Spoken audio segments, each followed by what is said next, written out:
আসসালামু আলাইকুম ভিউয়ার্স, আপনাদের সামনে যে গাছটি দেখছেন এটা হচ্ছে আলু বোখারা গাছ। আপনারা চাইলে আপনাদের বাড়ির আঙিনায় অথবা ছাদ বাগানে এরকম একটি গাছ রাখতে পারেন। খুবই সুমিষ্ট একটা ফল, প্রচণ্ড পরিমাণে ধরে। এই যে দেখেন, প্রত্যেকটা পাতায় পাতায় ফল চলে আসছে।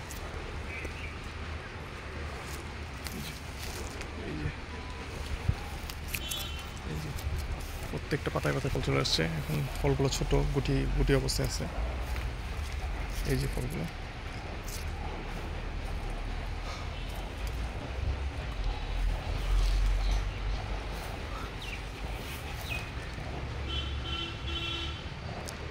আজকে কয়েকটা গুটি কলম করলাম গাছটিতে।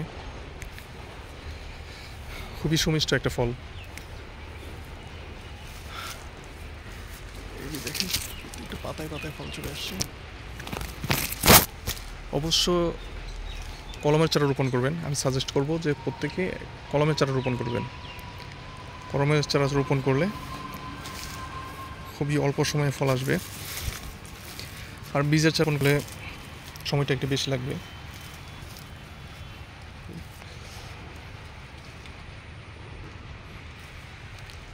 মজাদার একটি দেশি ওখানে বাংলাদেশে অ্যাভেলেবল হচ্ছে।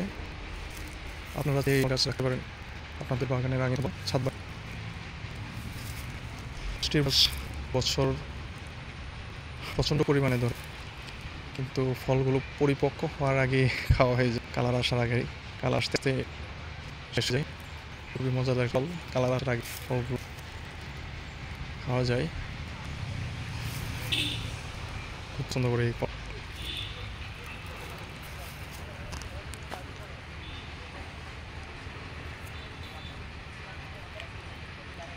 এই গাছগুলো একটু জোপালো টাইপের হয়, প্রত্যেকটা পাতায় পাতায় ফল আসে। এগুলো ফলগুলো যখন বড় হয় খুব সুন্দর দেখায় গাছগুলো।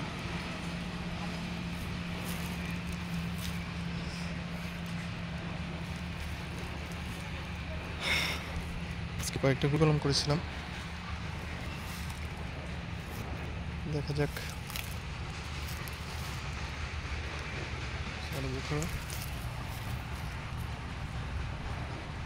মটর দানার মতো হয়ে আছে,